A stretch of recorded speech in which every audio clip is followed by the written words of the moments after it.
A special thank you to each of our subscribers who make this channel possible. Here's today's story. In a significant shift in U.S. foreign policy, President Donald Trump has signed an executive order that withdraws the United States from several United Nations bodies, including the Human Rights Council, UNHRC, and the United Nations Relief and Works Agency for Palestine Refugees in the Near East, UNRWA. This decision is part of a broader review of U.S. funding and involvement in the United Nations, which the Trump administration has long criticized for what it perceives as anti-American bias. The executive order, signed on Tuesday, marks a decisive moment in the ongoing debate over America's role in international organizations. According to White House Staff Secretary Will Scharf, the move is a response to the wild disparities and levels of funding among different countries that he claims are unfair to the U.S. Trump, speaking in the Oval Office, acknowledged the potential of the UN but expressed dissatisfaction with its current management.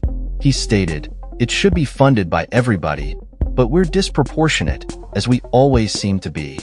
This sentiment echoes Trump's previous criticisms of multilateral organizations, where he has often called for other nations to increase their contributions. The UN Human Rights Council, comprised of 47 member states elected by the General Assembly, is responsible for reviewing human rights records and addressing specific allegations of rights abuses. The U.S. had observer status in the council, but this order effectively ends all American participation in its activities. The decision to withdraw from UNRWA is particularly controversial, as the agency plays a crucial role in providing humanitarian assistance to millions of Palestinians, many of whom are displaced due to ongoing conflicts, particularly in Gaza. The U.S. had previously halted funding to UNRWA in January 2024 after allegations surfaced linking some of its employees to the Hamas attacks on October 7, 2023. This move has raised concerns about the implications for humanitarian aid in the region.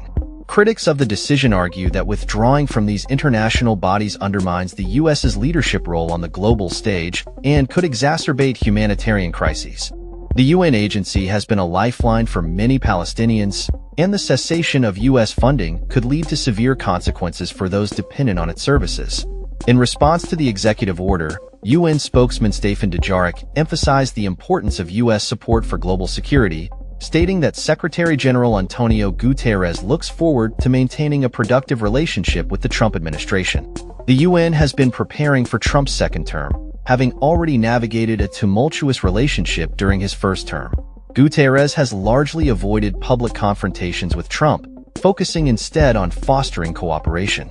As the U.S. pulls back from these key international bodies, questions remain about the future of global governance and the role of the United States within it.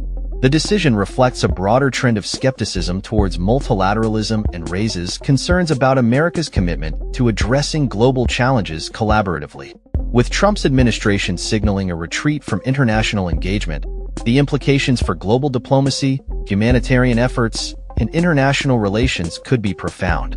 As the world watches closely, the question remains: is this a bold move towards a new American foreign policy, or a step back from the leadership that the U.S. has long held in global affairs? That's all for this story. We upload videos every day covering many different subjects, so hit that subscribe button to stay informed. Thanks for watching.